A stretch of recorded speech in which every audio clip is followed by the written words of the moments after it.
pinning up a quilt. Today, well, this morning, I thought I would pin up this quilt that I've had the top waiting for a long time.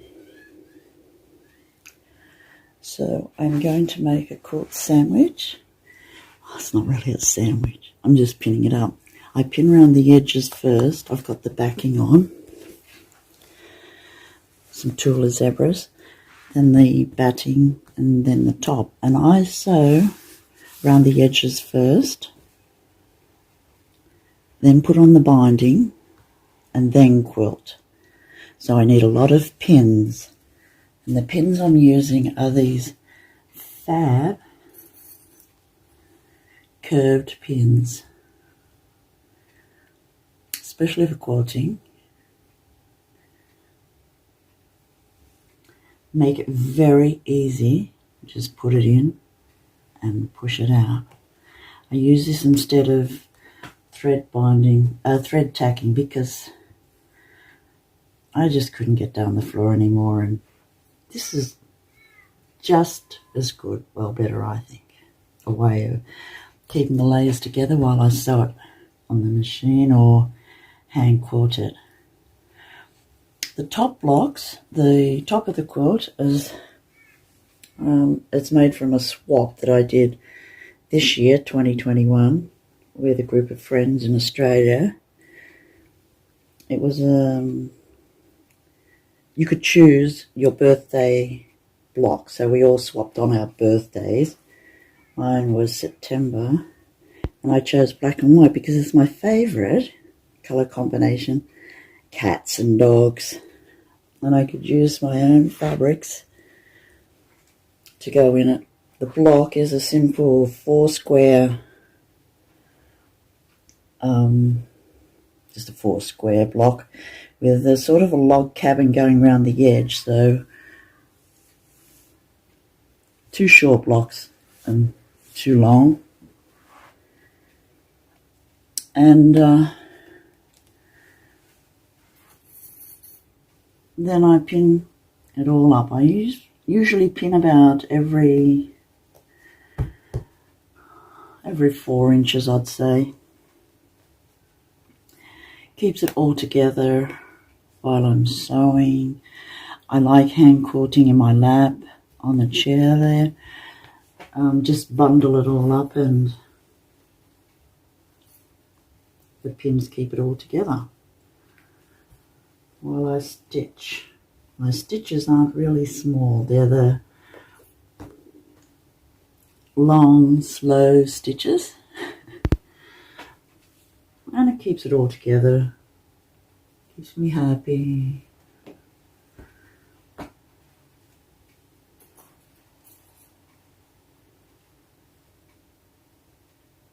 Takes me about half an hour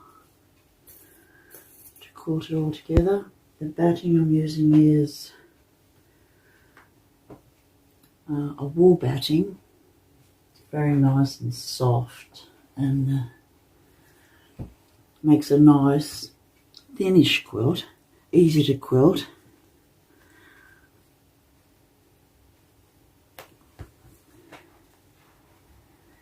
The binding I'm going to use is this black and white. I made it myself. It's a 2.5 inches and it's made from all the blocks left over, so a fun binding.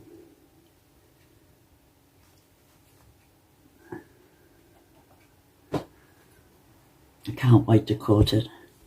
You know how it is sometimes when you just have to make it. Well, the top has been waiting like 8 months, so time to get a move on. Plus, it is now summer here in Australia, so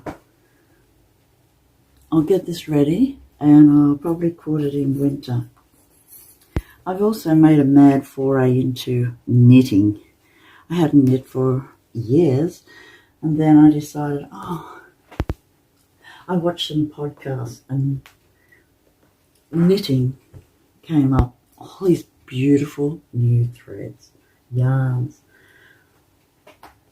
organic cotton, organic wool, colours, sock yarn that's unbelievable. With lockdown, you know, we haven't been able to go shopping. All the shops have been closed, the quilting shops. Only shopping is online. And I was lucky enough to have a nice lot of fabrics that I'd collected over time.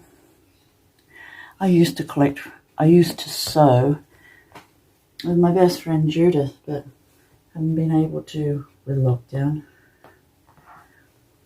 She has the quilting machine that I love, her Sweet 16. It makes the job so much easier. And it's fun quilting with a friend, you know. Makes it a fun pastime. Nearly finish this part, then I will just turn the top part over, roll it down because I've got a thin table, and do the bottom part, trim the edges. Then, when I've done all that, I'll just get the sewing machine out and sew around the edges, attach the binding, and then all the batting will be encased, ready to quilt. So fun. What do you think? Like a great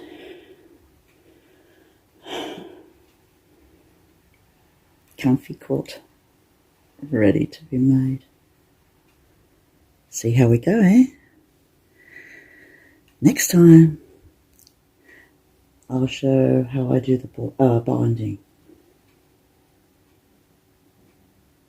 Okay.